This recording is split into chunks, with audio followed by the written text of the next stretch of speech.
it's gonna, yeah, you need the permission slip, right? It's funny how that all happens, but oh well, the technology, I find it interesting, folks. I don't complain about it, but it's like, oh, this and that and this and that. It's like, this is wonderful. It's absolutely wonderful to have the technology that we do today. You're listening to Louis B. Free Radio Show, Brain Food from the Heartland. Oh, she just got back now. I'm going to tell her now.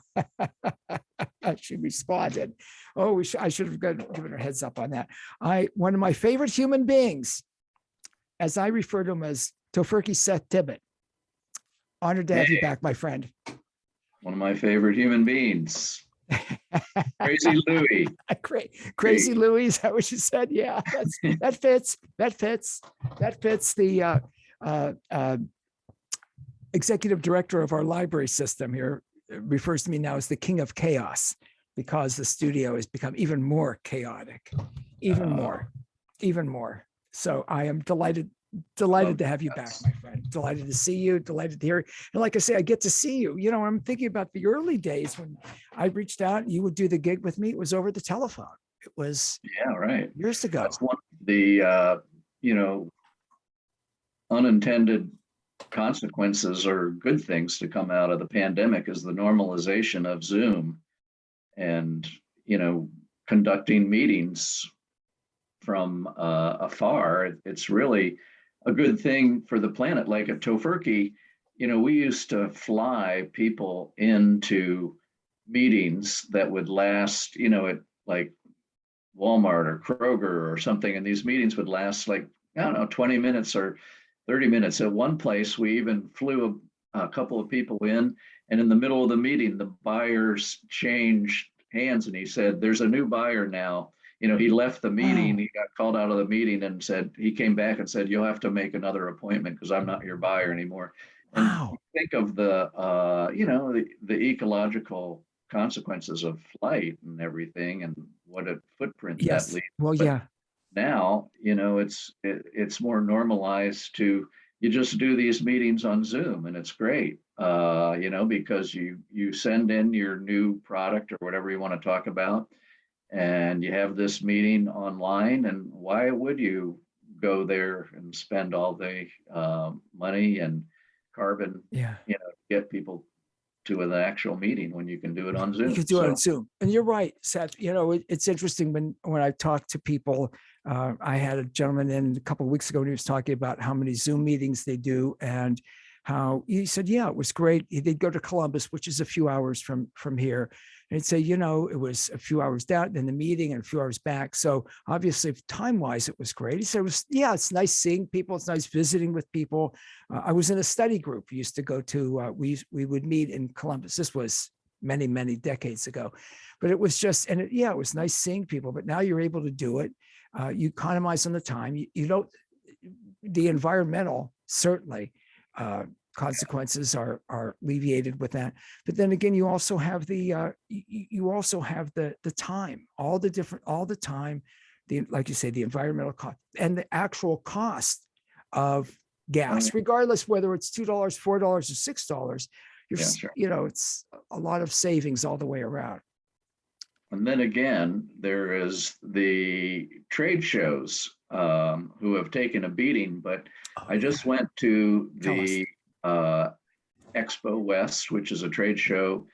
It's the biggest natural product trade show where everybody brings out their new products and shows what's new. And I've been going to this trade show in Anaheim, California, right across the street from Disneyland, for something like 35 years, and it used to be, there was like 200 card tables that people were bringing into this basketball court.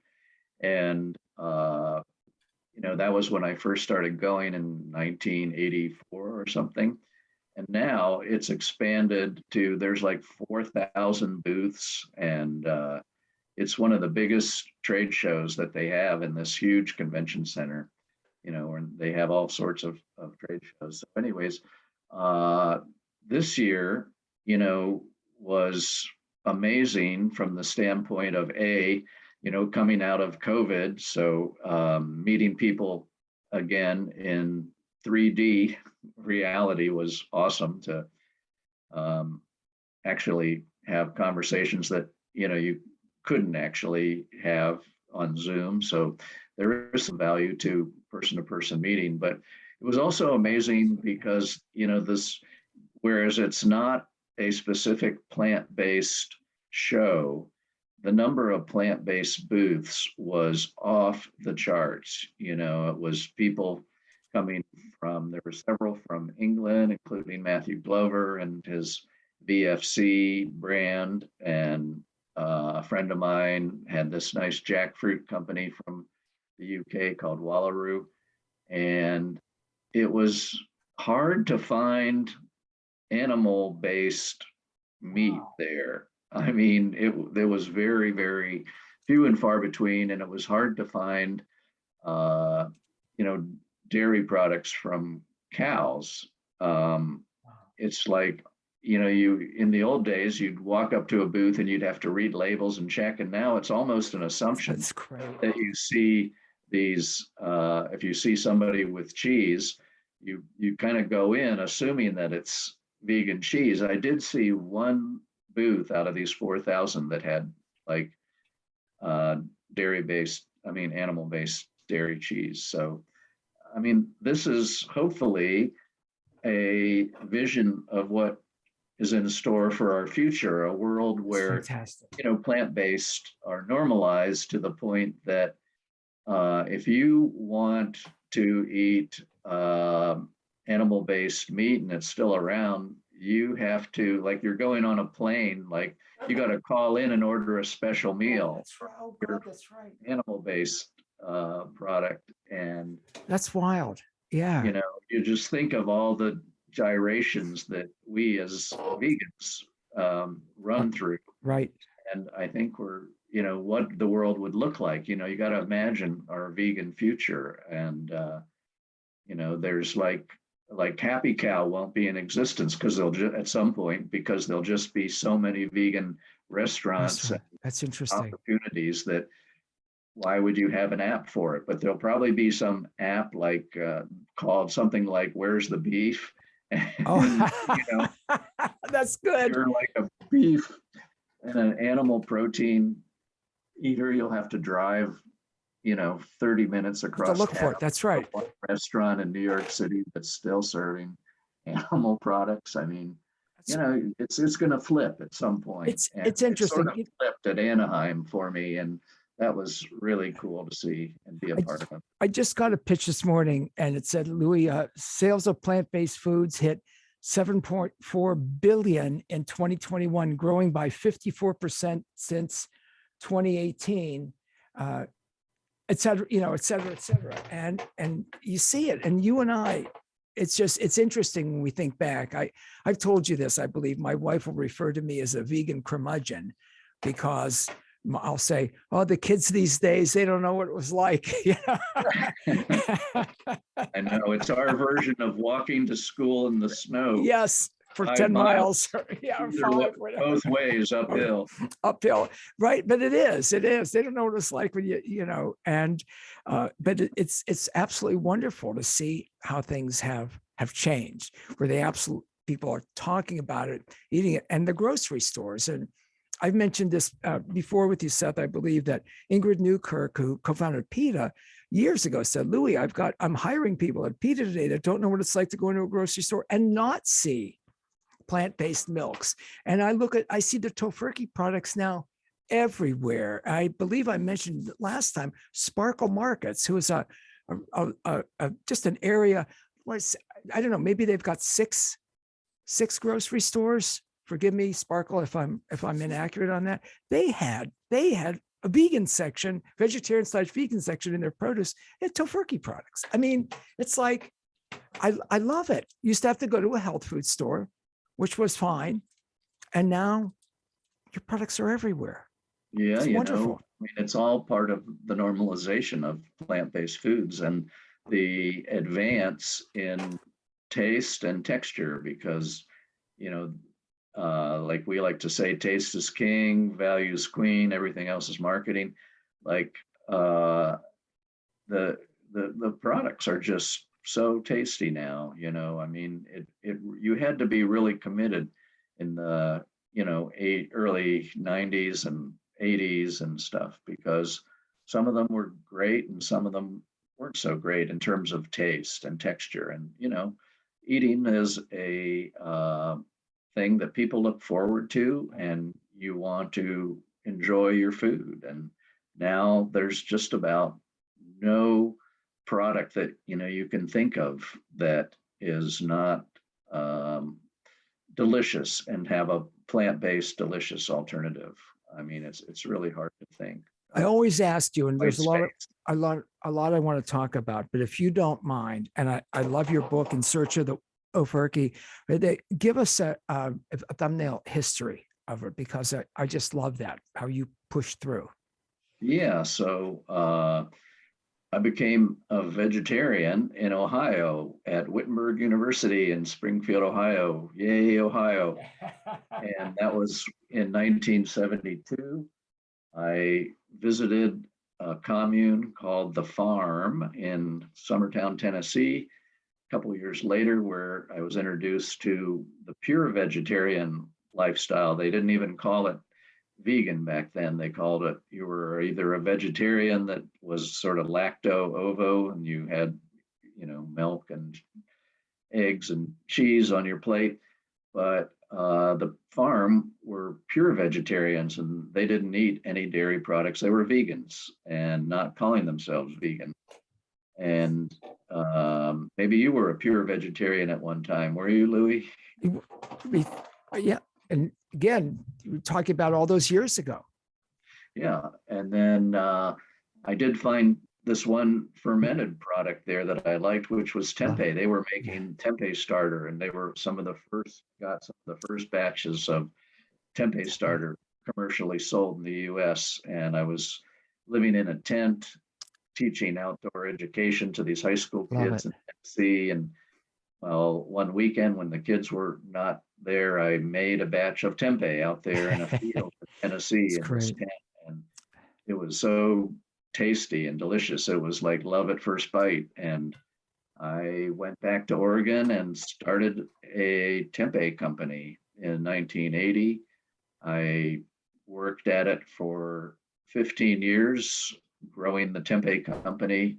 And I was living my dream, but losing my shirt. I made $300 a month for 9 years, I think it was. Lived in a tree house that I built and had a great life. Everybody thinks like, oh, you were living poor at $300 a month. And I was like, no, I was having a great time.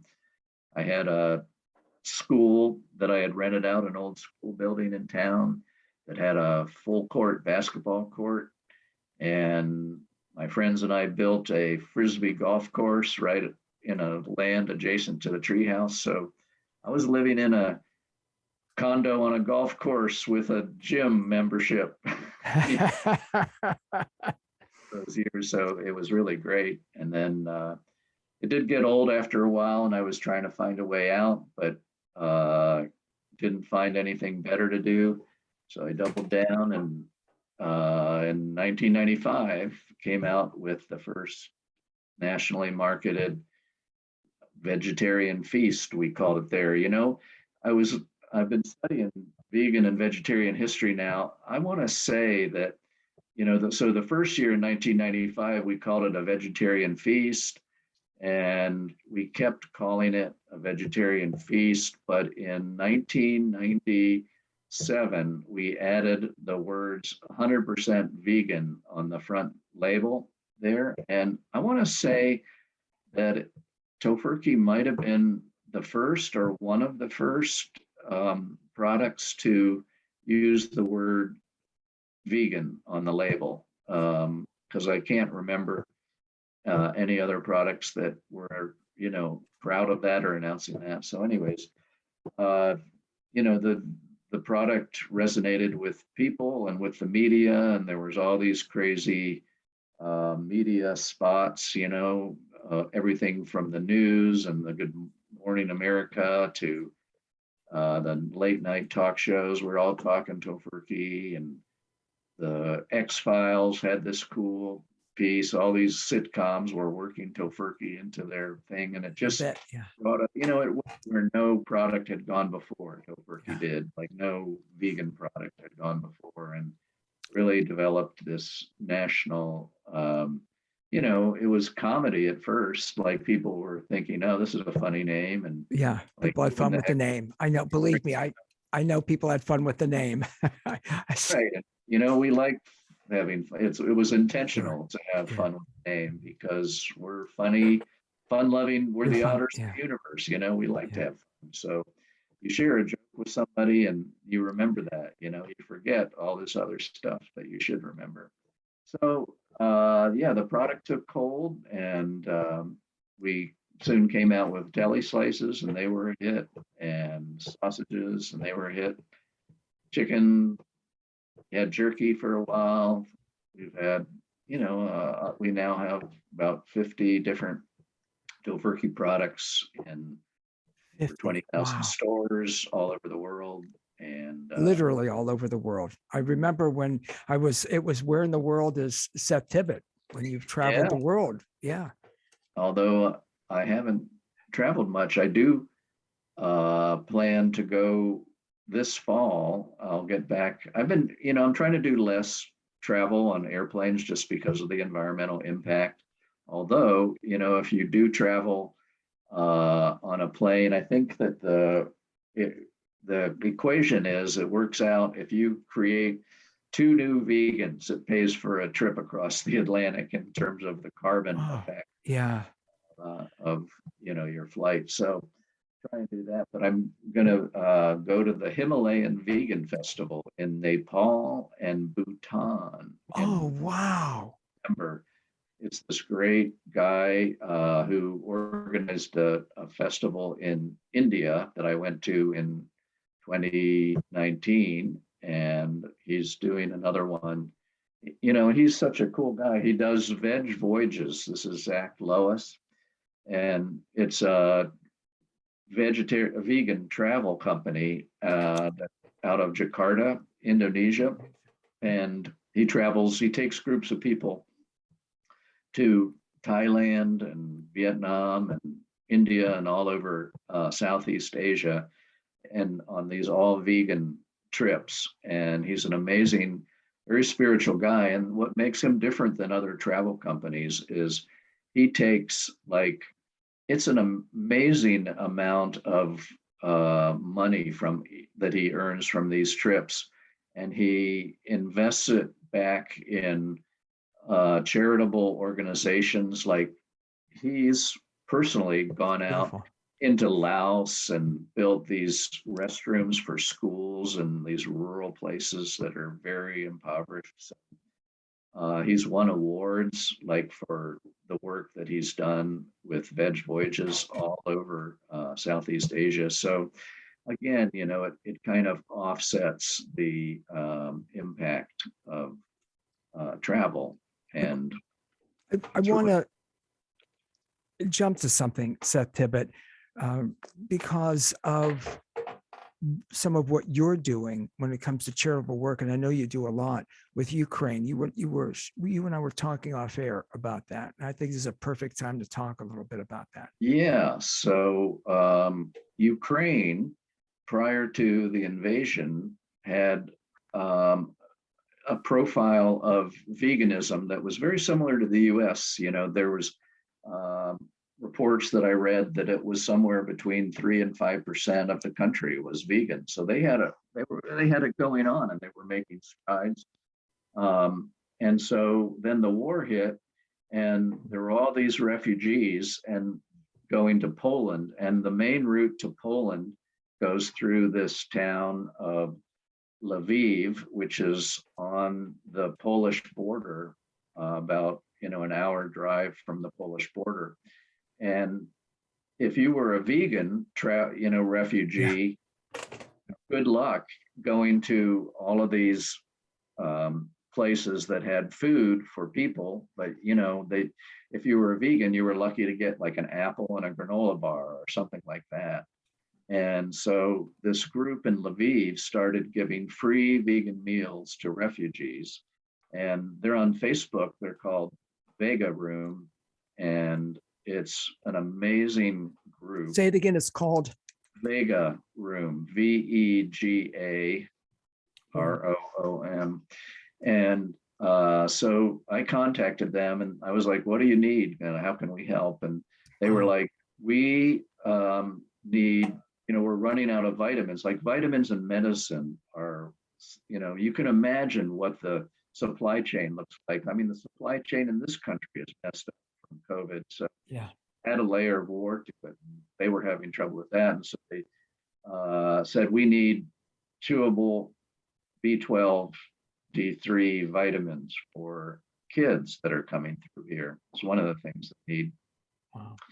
And so anyways, I looked up and I said, how can you get stuff to the Ukraine now? Well, there's this Ukrainian company called MEEST, MEEST, and I found them and I started talking to them, and it was really challenging. They have offices all over the US, but they're a total Ukrainian company, and they speak, the ones I've talked to anyways, have spoken very little English, but I do have a contact now that speaks English. And so I sent a package of vitamins, and I sent them a tempeh kit too, because tempeh is such a good source, too, of B12. So anyways, you can send products to the Ukraine through MEEST, or you can also send them money. They have a PayPal account that is online too. And if you look at their Facebook page, all that information is on their Facebook page. And I see it. I see it still now. having, all these refugees, especially now. I mean, the horror of the weekend, of the pullout of the Russians is unspeakable. Yeah.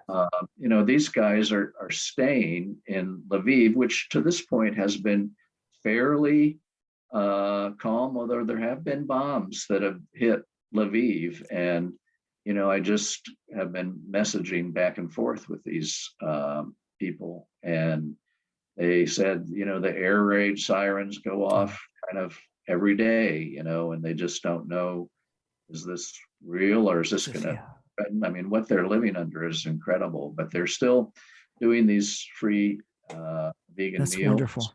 And it's amazing that you've reached out to support them. It's wonderful, Seth. And yeah, it's cool. And I want to also give a shout out to my friend Colleen Holiday. Who we were just communicating. Yeah. And she has just sent a package last week over to, I think it's Dolyna, Dolyna. And, there's people over there these small towns, I mean, are that you would think would be safe. I'm not sure that they are. So yeah. They can't fly into the Ukraine, so they fly into other countries, and but they get the job done. And they've pivoted this group. The MEEST group was sending humanitarian aid over for the first several weeks for free, and now they're having to charge because they got such a response. And they're actually they've lost money, so they're doing fundraisers to help offset the shipping charges that they're having to pay to get products to Ukraine. But they're a very, like all of the major ones, FedEx, DHL, UPS, they're not going to the Ukraine now. So at least as far as I know. And MEEST has become the prime vehicle. That's fantastic. There, and they take them to what's called the green zone, which is the safe-ish zone. And then there's people that come from these red zones, that are really under attack, and they're risking their lives by coming up to the green zones and getting these packages that are to be delivered and that are essential to people. That's wonderful. And I'm glad, you had connected me with Colleen Holiday, who's a personal trainer in Cleveland, and we communicate regularly. She's been on with me, and that's wonderful that she's doing that. I know Colleen's got a lot of heart. A lot of heart, as like awesome you. Person. Yeah, like you. And I think that's wonderful that you're doing that. And you're always so wonderful in helping others. The fact that you were talking about, I'm jumping around a little bit, but the trade show, so many companies, and again, I'm not negatively judging them, have sold the businesses to major multinational corporations, et cetera. We can go on and on about that. You've kept yours independent, family owned and operated. Yeah. And I'm sure, Seth, I've said this, I'm sure, and I'm not asking, you've been offered great opportunities to sell your company. Yeah, we have. But I think it's a positive sign seeing these multinational I corporations agree. become in there, and I don't fault them one bit. I don't And either. it to be honest, it's changed the landscape for us, and because we're in the position where without having big money back, daddy warbucks backing, we've had to focus on taking out loans and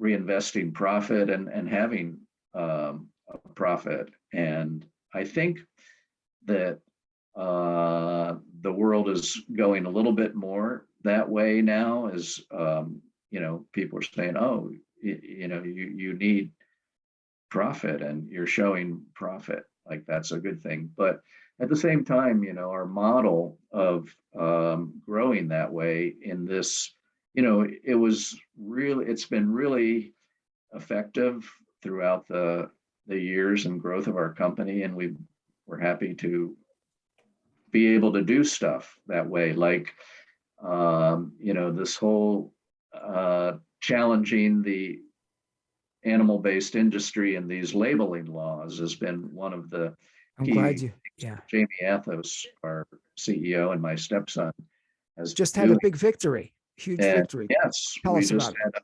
had a big victory in Louisiana, which had this awful law where, it was drafted as a protectionist law by the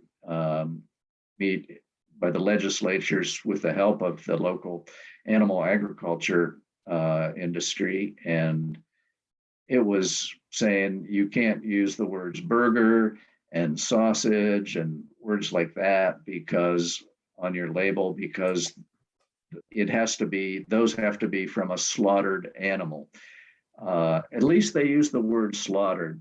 I got to give them credit for that, because other states have used the word harvested, and I'm going, Yeah. no, Yeah. that's our word. You harvest that's right. crops, you slaughter animals. That's So right. they were using that, but the judge decided that, in spite of their claims, that somehow consumers were confused by this, like the same consumer can, like, who are these people that know what a chicken burger is? It's a burger made out of chicken. It's not a hamburger. Right. They can That's right. identify that nuance, but veggie burger, like, what in the world is that? Like, I have no idea. I mean, we've been in business 41 years. I can't remember a single time where Someone was somebody confused. called up and said, you know what? I thought this was meat, and Yeah. now it was not. I have heard people like vegans have said, like, they, especially in the early days, they were at a restaurant or something and they were served Tofurky, and people were like, and they said, we sent it back to the kitchen because we knew this wasn't plant-based or whatever. But that's the only confusion, because people come to Tofurky not because they're confused, because they're making a choice to eat this way, and they're seeking out Tofurky and other Yeah. foods like Tofurky. So it's really a solution. These laws, I like to call them a solution looking for a problem. And, there really isn't a problem. And the Well, judge agreed with us. And the yeah. nice thing about this is so huge, like having this case decided, like it has established a precedent. And then, you hear that word all the time in legal talk and in other cases. And because there's this established precedent now, it really helps people in other parts of the country and all over the world. I mean, I've seen That's right. this victory was covered in France and Chile, It's fantastic.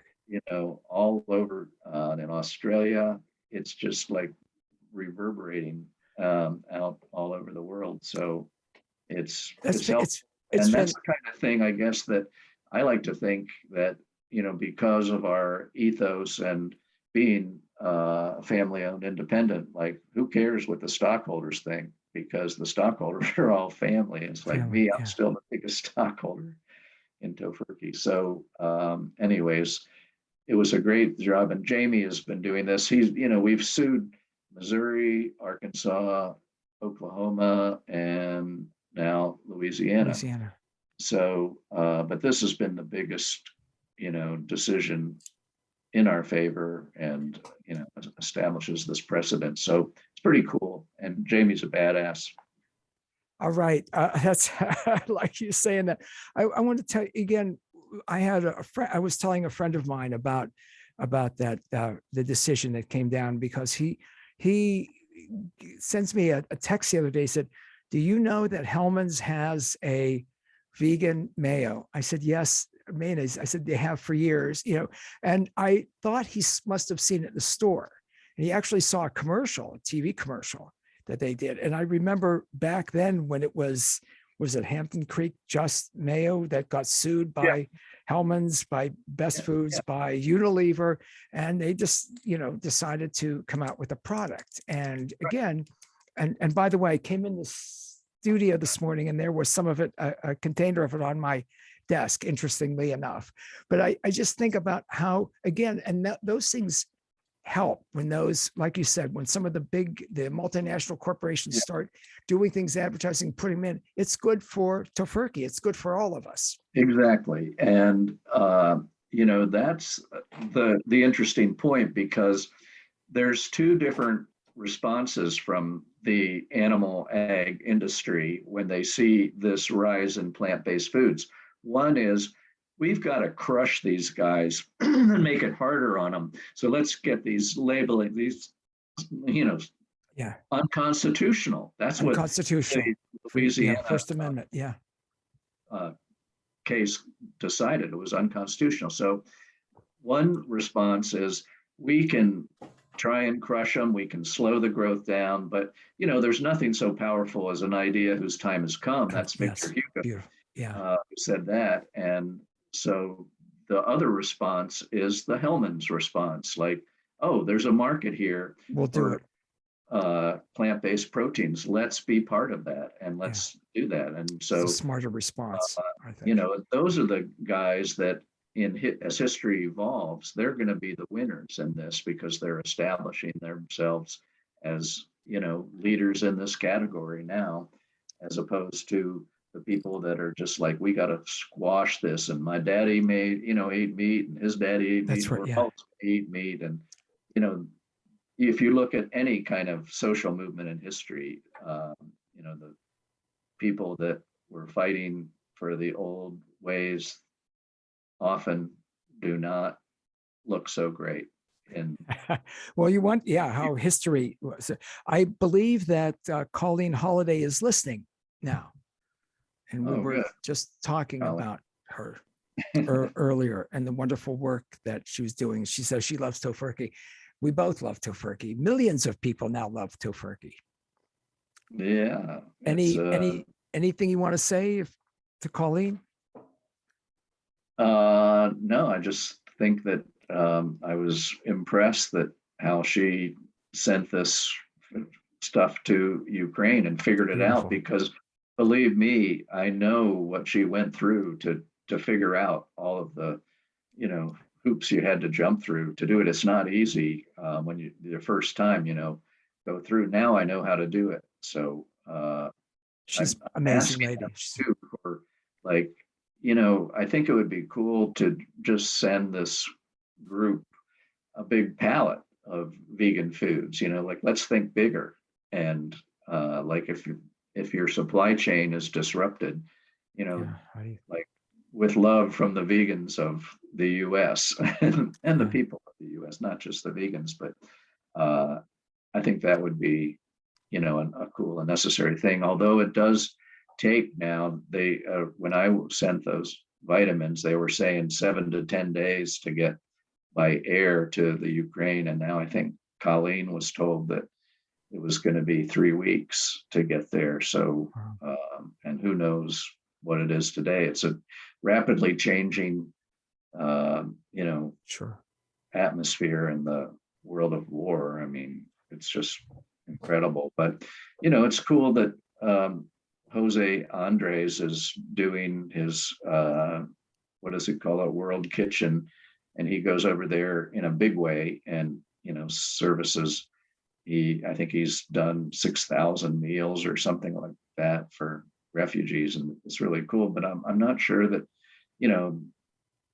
I've read about him being interested and doing more plant-based stuff, but I don't think it's the same thing as, Vega Room, which is just like you go there and Yeah, you absolutely. get a free vegan meal. So Christine Flack says veganism has come such a long way, mostly due to the dedication and commitment of people like Seth.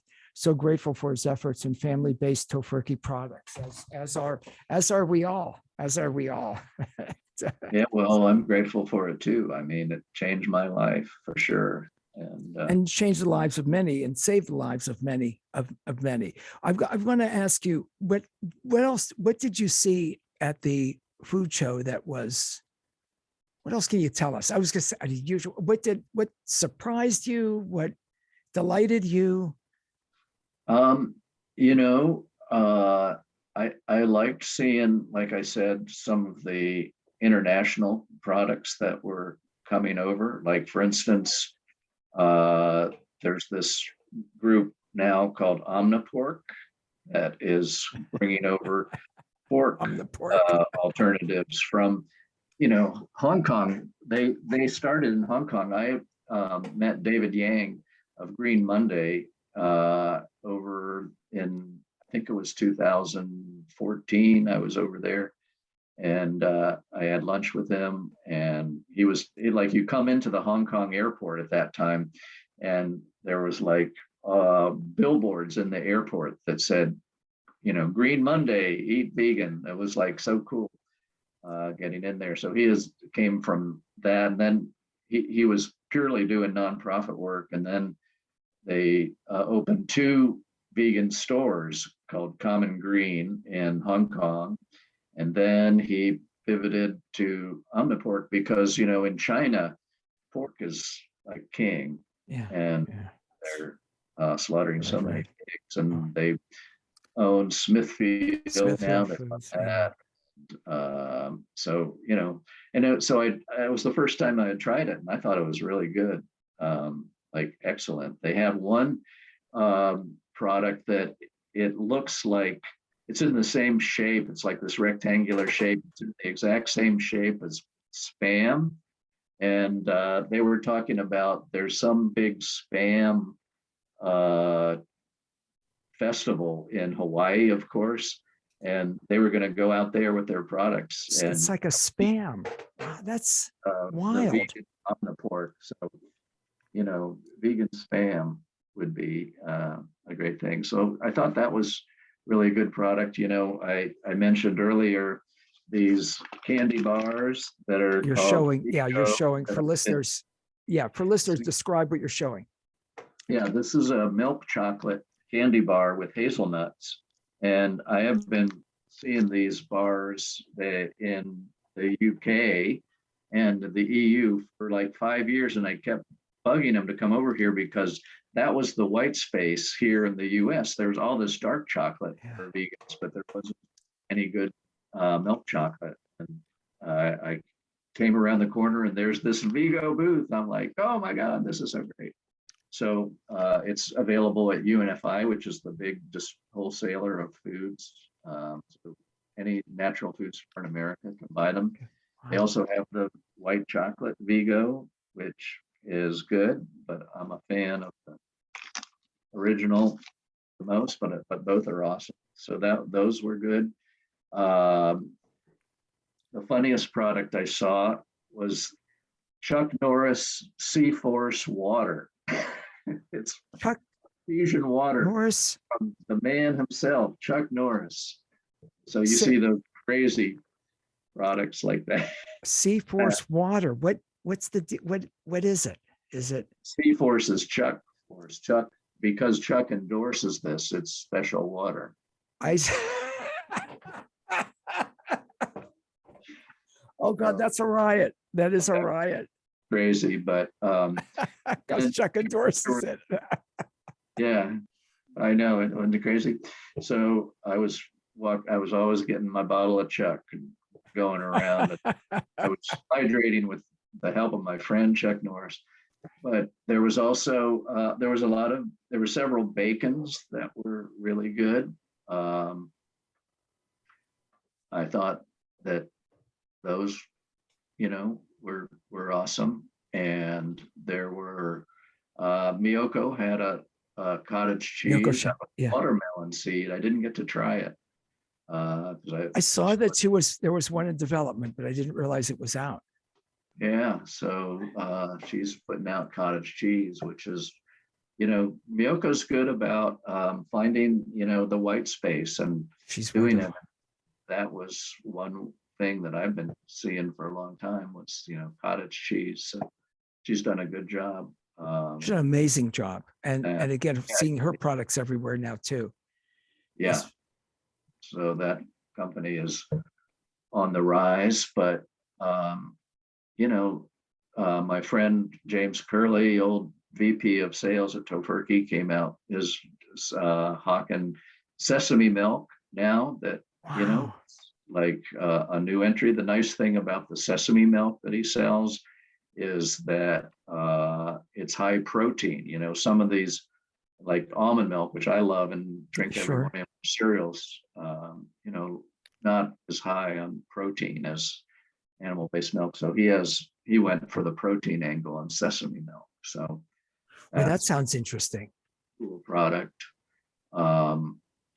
But also interesting was some of the bigger companies that used to always have these giant pavilions there were no longer coming. Follow Your Heart, who has been bought by Danone. The yogurt people wasn't there with a booth. They were always big, Expo West people for years. They were like me, Yeah. every year. How long ago were they purchased? It was in 2020 or 2021, Wow. I wasn't and it aware of was that. Yeah. driven by, they're still great. I think it was driven by one of the founders died and they had to settle the estate. I It see. was millions of dollars or something like that. So anyways, they weren't there. Beyond Meat didn't have a booth there. They'd always had a booth. Really? That's Uh, interesting. Possible, I don't think, well, they weren't there. I don't know that they'd ever been there though, but Amy's, used to Amy's, yeah. this big huge pavilion. They weren't there. So, but, and It's I think interesting. what's different about the shows now is that, so they had this main floor where all the big brands were, and Tofurky was on the main floor. And then for years, because we've been going there so many years, we get to choose first. It's Your spot. Yeah. you have the number of points of where you want to be. And it used to be that there was this little pavilion in the basement of it was off the main floor, and they were always making announcements during the show saying, hey, remember Hall E, go downstairs and see what's new. And you go down there and it was just the worst. People were just, they had their cell phones out and they were texting people and bored, stiffless. But then what happened was they rebranded that hall as the Innovation Hall. Like, this is where you go to see innovations, which made complete sense because who was down there were the new businesses, and now they have that hall and they have this other huge hall that is called the Innovation Hall. And they were, as busy or even more busy than the main hall where we were in. So because buyers, they go, well, we know what Tofurky and Beyond and Yeah. Follow Your Heart are all having because they're in our offices all the time. But we want to find new up and coming like things. So those halls have now become like the place to be. We've actually had shows where we had one Tofurky booth and we had one like for instance, the Mucho cheese booth that we had. We would have it in these innovation halls, so we would have two booths. But it's just the evolution of the show is that there's so many innovative companies and new products being entered into the space from these startup companies that's a sign of the plant-based industry's growth is how many that's how they measure like industries and how they're doing is how many new products are being introduced in that industry. And there's so many new products being introduced now in the plant-based foods industry that it's a sign of the growth, even though I will say this, that the growth of the plant-based industry, which has been like this hockey stick growth for the last 4 or 5 years, is now leveled off a little bit. It's like people want growth to be like this straight line to the moon, but growth is very rarely that. If you look at the emoji for on your cell phone for growth, you'll see the chart, or and it's like up years, down years, up. It's like you're looking for the trend line, but it's not always this simple shot to the moonshot. It's so we're at a kind of a plateau right now, and there's new businesses coming on. There was a lot of chicken there.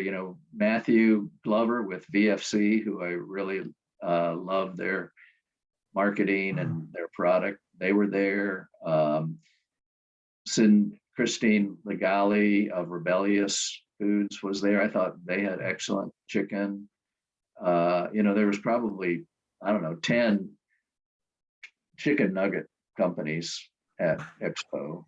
I mean, it's just, wow, you have a lot of entries everywhere. Even though Beyond wasn't there, they of course now have a chicken, and so it's chicken time. It's fantastic. And you think about from whatever aspect, the environmental, certainly the cruelty, the health aspects, et cetera. It's just incredible. I've got to ask you, and I ask you this all the time, how does it feel? You're such a pioneer with this, to see it, because initially you're really pushing through and trying to get a mindset changed with people, to see the acceptance. It's funny because people come up to me at the show and they say the same thing. They go, look at this, you started all this. I'm like, dude, I didn't start, no one person started it. There was like so many pioneers like me, and that were in it. But then that's the other thing that I'm working on now is I've been studying vegan history throughout. Right, you were telling me, yeah. And I matched up with this great guy, Vance, from the American Vegan Society. And Vance and we have a call, and well, it's coming up pretty soon, actually, in 45 minutes, about this. We think there should be a vegan documentary about vegan history, because it's so interesting. I mean, like you can go back as far as into before Christ and find lung sausage and mock eel and these products in China. You can find, tofu and how that evolved in China. And you can go back to Native Americans who were not only, hunters, but they lived a lot they were great agriculturalists too. And they brought like so many foods. that we see in the produce aisle now, there's like, 50 foods from avocados to all these Yeah. berries, and plums and different things. You look at the Choctaw Indians down there in Oklahoma, and their stories of, the first white people explorers just can hardly navigate through all their land because there's so much agriculture and, vines growing, peas and beans and everything, all the places. So, all the way up to the Bible Christians coming over from 41 of them coming over from Liverpool in 1817 on a boat, 75-day journey, and only 19 of them kept their vegetarian vows on there, and they got to the Philadelphia, and at one point they shrunk down to 7 people in their church, but they were pushing vegetarianism, and they were pushing the movement. And so you're going to be doing the documentary? Is that? Well, we're deciding, because we're researching it. We haven't done any filming or anything like that, but we're laying out the outline of everything, and there's just these incredible stories, of these vegetarian vegan communes in Massachusetts, like that Louisa May Alcott, the Little Woman author, was raised in, and all these figures. Sylvester Graham, the graham cracker guy, was a big vegan rock star back in the 30s, and Kellogg, yeah, I've read about Kellogg, brother of Will Kellogg, who did the commercial success, was actually, the guy, John Harvey, who invented cornflakes and granola as well, and all the peanut butter. He and his wife, Ella, I think Ella, sometimes, you have to look through history with an eye, and remembering what the social climate was then for especially, women and people of color, and who had, are often not did great things, but they weren't mentioned. So bringing even some of those stories out of the great things that, women and people of color contributed that are undertold stories, is part of the thing. And then taking it up to today. So it's an all-consuming product, and I'm learning so much and doing all this reading and research, and it's fascinating. So we'll see if these. You're gonna have to pumpkins keep me posted on that. That sounds that would be great. And of course, don't forget Seth's book, In Search of the Wild Tofurky. I love that. Also, you can go to tofurky.com for more information. Tofurky.com. Seth, it's always wonderful to catch up with you and hear all the things, and how exciting. And I just love how you're still so passionate about things. And by the way, you said a pioneer. There were other people that pioneered different things in the vegan world, but there's no pioneer like you. There could be different ones, but not like Seth Tibbott. You've got so much heart, and grateful for what you've done and continue to do in and for our world. Well, you have a lot of heart yourself, Louis, Thanks. and that's why we're friends. That's why we're friends. I'm grateful. Appreciate you and all you've done in Ohio, and Thanks, Seth. thank you for your pioneering efforts in the radio waves. Thank you for your pioneering efforts. Thanks. We'll do it again. Let's do it again soon. Okay. Thank you so much. What a wonderful human being, Seth Tibbott. Seth Tibbott, Tofurky, as I refer to him as Tofurky Seth Tibbott.